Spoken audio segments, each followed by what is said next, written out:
ఎటువంటి కంటి సమస్యకైనా 100% ఆయుర్వేద పరిష్కారం సంజీవన్ నేత్రాలయ.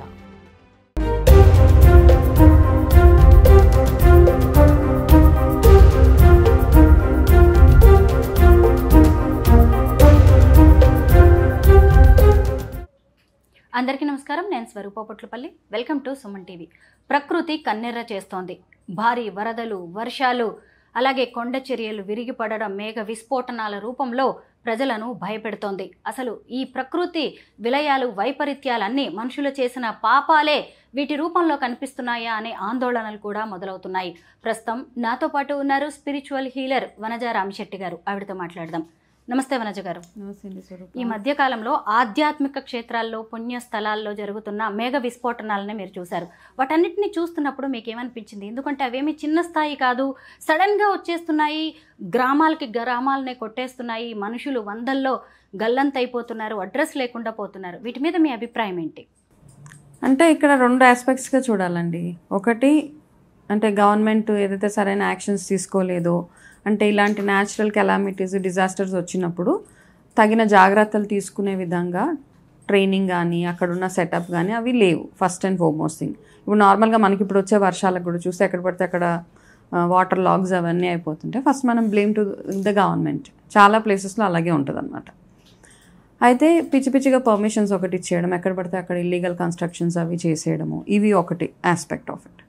సరే, ఇవన్నీ మనం నార్మల్గా చూసుకుంటే స్పిరిచువల్ ఆస్పెక్ట్లో చూసుకుంటే కనుక ఇప్పుడు చాలామంది మాట్లాడుతున్నారు. బికాస్ మన కుంభమేళ అయినప్పుడు జరిగిన ఇల్లీగల్ యాక్టివిటీస్ ఏవైతే ఉన్నాయో రకరకాలుగా, ఒక 1 hour హోటల్ రూమ్లో ఉండాలి, జస్ట్ కేదార్నాథ్ అక్కడ వచ్చి స్నానం, ఇక్కడ కుంభమేళాలో స్నానం చేసుకొని వెళ్ళడానికి 20,000, 30,000, అక్కడ దానికి ఒక లిమిట్ లేదు కదా.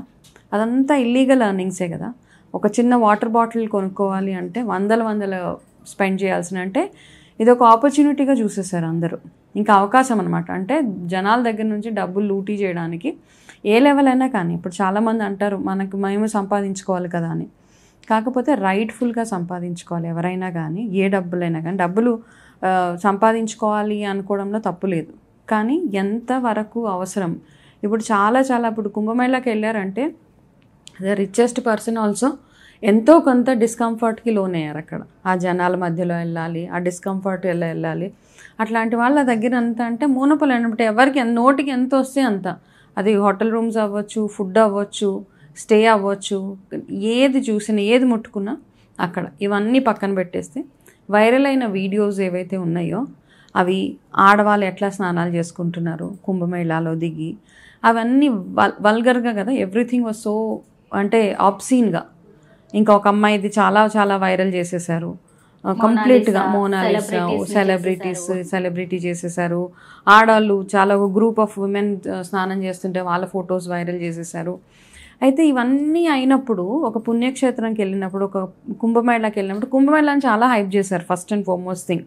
ఓకే, జనరల్గా మేళాస్ చాలాసార్లు అయ్యాయి, కానీ ఈసారి అయిన కుంభమేళాని టూ మచ్ ఆఫ్ హైప్ ఇచ్చేసారు రకరకాలుగా. అన్ని ఆస్పెక్ట్స్లో, మీడియాలో అవ్వచ్చు, గవర్నమెంట్ అవ్వచ్చు, జనాలు అవ్వచ్చు. Because they saw business in it అనమాట. బేసిక్గా బిజినెస్ని చూశారు. కానీ భగవంతుడు నేచరు చూస్తూ ఊరుకోదు కదా. ఏదైనా కానీ ఒక్క వాష్ ఆఫ్ అనమాట. మనం ఎంతైతే సంపాదించుకున్నామో అదంతా ఇలాంటి అక్కడ హోటల్స్ అవ్వచ్చు. ఇప్పుడు చూస్తే ఈ క్లౌడ్ బర్స్ట్ ఏదైతే అయిందో ఇక్కడ గుడులు తప్పించి, టెంపుల్స్ తప్పించి మిగతావన్నీ ఇల్లీగల్గా ఏవైతే కన్స్ట్రక్షన్స్ చేశారో, ఇల్లీగల్గా ఏవైతే షాప్స్ అవి పెట్టారో అన్నీ కొట్టుకుపోయినాయి ఇక్కడ. So that it self says that మనము ఇంతకుముందులాగా ఎప్పుడో నెక్స్ట్ జన్మలో పనిష్మెంట్స్ లేవు. ఎప్పుడుదప్పుడే అయిపోతుంది అనమాట. కలియుగమో ఏమో మరి, ఎప్పుడుదప్పుడే క్లియర్ అయిపోతుంది అనమాట. మనం ఇలా చేస్తే వెంటనే దానికి రిజల్ట్ భగవంతుడు ఈ రూపంలో చూపిస్తాడు. మనం అంటాం ప్రకృతి కన్నెర్ర చేసింది, అమ్మవారు కన్నెర్ర చేసింది అట్లా అంటూ ఉంటాం. కానీ కన్నెర్ర చేయడం కంటే కూడా ఒక కైండ్ ఆఫ్ అ క్లెన్జింగ్ అనమాట. మనం బాడీని ఎలాగైతే డీటాక్స్ చేసేస్తున్నామో భగవంతుడు ఇలాంటివన్నీ చేసి నేచర్ని కూడా డీటాక్స్ చేసేసి ఒక వార్నింగ్ ఇస్తున్నారు. దాని నుంచి మనం తెలుసుకోవాలి. చాలామంది భగవంతుని నమ్మిన వాళ్ళు ఎవరైతే ఇలా ఇల్లీగల్ యాక్టివిటీస్ అవి చేశారో నెక్స్ట్ టైం నుంచి అట్లీస్ట్ కాస్త ఎథికల్గా ఉండడానికి ట్రై చేయాలి. రెండోది, గవర్నమెంట్ పరంగా చూసుకున్న, సేఫ్టీ అండ్ సెక్యూరిటీ పరంగా చూసుకున్న ఇలాంటివి వచ్చినప్పుడు ముందే కాస్త అంచనాలు ప్రాపర్గా చేసుకుని ఎటువంటి సేఫ్టీ తీసుకోవాలో రెండు ఆస్పెక్ట్స్లో చూసుకోవాలి మనం. ఇది వనజ గారు మీరు అన్నది కరెక్టే. ఒకప్పుడు కాశీకి వెళ్ళడం అంటే కాటికి వెళ్ళినట్టే అనుకునేవాళ్ళు, కానీ ఇప్పుడు వారణాసికి ఎలా వెళ్తున్నారు? అసలు ఒక పుణ్యక్షేత్రానికి ఆధ్యాత్మిక ప్రాంతానికి వెళ్ళాలి అంటే ఎంత భక్తి శ్రద్ధలతో వెళ్ళాలి, కానీ ఇప్పుడంతా ఎంజాయ్మెంటే కనిపిస్తుంది. ఇందాక మీరు కూడా కోట్ చేశారు, మోనాలిసా అనే అమ్మాయి వెనక అసలు మహాకుంభమేళ పవిత్రతని వదిలేసి ఆ అమ్మాయి వెనక పడ్డారు జనం.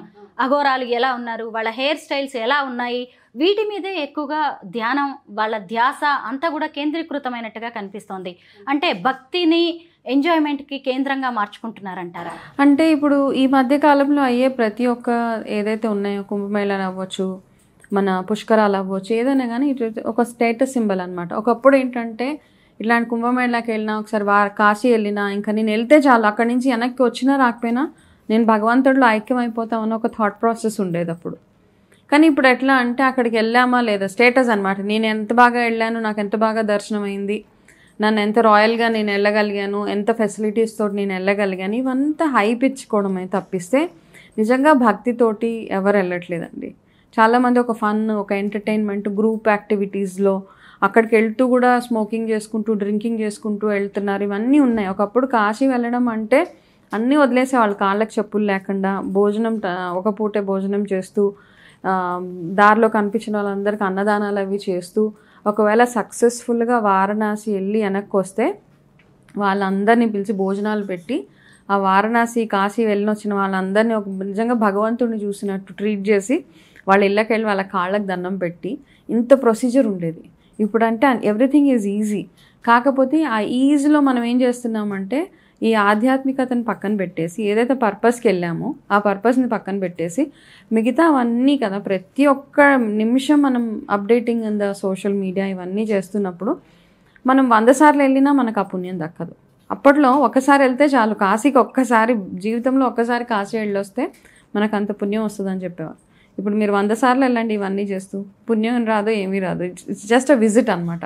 అన్నీ ఎలాగైతే టూరిజం ప్లేస్ లాగా పాడేశారు కాశీని కూడా, అంతే. ఉత్తరాఖండ్ దేవు భూమి అంటారు.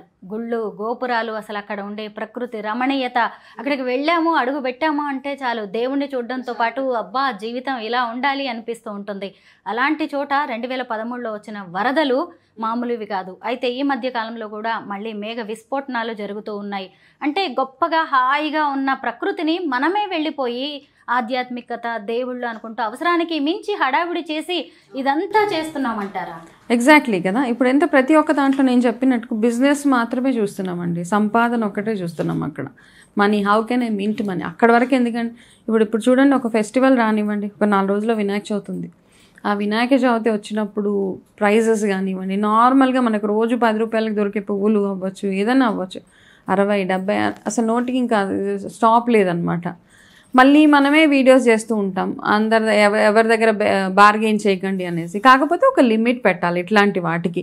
పూల ప్రైస్ కానివ్వచ్చు, మిగతావి ఏవైనా కానీ అవసరం కాబట్టి, అంటే అవసరానికి మించి హైప్ చేస్తున్నాం కాబట్టి వాళ్ళు కూడా అవకాశంగా తీసుకుంటున్నారు అది ప్రతి ఒక్కటి. కాకపోతే ఇవన్నీ ఆస్పెక్ట్స్లో మీరు ఉత్తరాఖండ్ గురించి చెప్పారు 2013లో, అప్పుడు కూడా ఎక్కడ ఏది ఎలా వెళ్ళిపోయినా టెంపుల్ మాత్రం చెక్కు చెదరకుండా అలాగే ఉంది. కాబట్టి ఇవన్నిటిని మనం మళ్ళీ డివినిటీకే లింక్ చేయాల్సి వస్తుంది, భగవంతుడికే. భగవంతుడు అది నేచర్ కాబట్టి, ప్యూరిటీ కాబట్టి అసలు అన్షేకన్ అనమాట, ఎక్కడ కదలకుండా మెదలకుండా ఆ గుళ్ళన్నీ అలాగే ఉన్నాయి. మిగతావి ఏవైతే ఇల్లీగల్గా ఇన్వాల్వ్ అయ్యారో ప్రతి ఒక్కటి వెళ్ళిపోయింది కదా. అప్పుడు కూడా ఎంత డిజాస్టర్ అయినా టెంపుల్ ఇంత కూడా చెక్కు చెదరలేదు, మళ్ళీ నార్మల్గా అయిపోయింది. ఎట్లా ఉన్న టెంపుల్ అట్లా అయిపోయింది. కాబట్టి కొంచెం ఒక పాప భీతి, ఎథికల్గా ఉండడము, ఎవరి దగ్గర ఎంత ఛార్జ్ చేయాలో అవన్నీ చేయడం అన్నది ఐ థింక్ గవర్నమెంట్ ఇట్లాంటి యాక్టివిటీస్ అయినప్పుడు, ఇట్లాంటి మేళాస్ అవి అయినప్పుడు ఒక స్ట్రిక్ట్ రూల్స్ అండ్ రెగ్యులేషన్స్ పెట్టాలి. వాళ్ళు కూడా అందరూ అందులో ఇన్వాల్వ్ అయిపోతే, ప్రొటెక్ట్ చేసే వాళ్ళే ఇన్వాల్వ్ అయిపోతే మనం ఏం చేయలేము. ఇంకా ప్రకృతి విపత్తులు, ప్రళయాలు వస్తున్నాయంటే వాతావరణ పరిస్థితులే కారణమని మనం సైంటిఫికల్గా ఆలోచించాల్సిన అవసరం లేదు. ఆధ్యాత్మికంగా మనం చేస్తున్న తప్పులేంటో కూడా మనం చూసుకోవాల్సిన అవసరం ఉంది.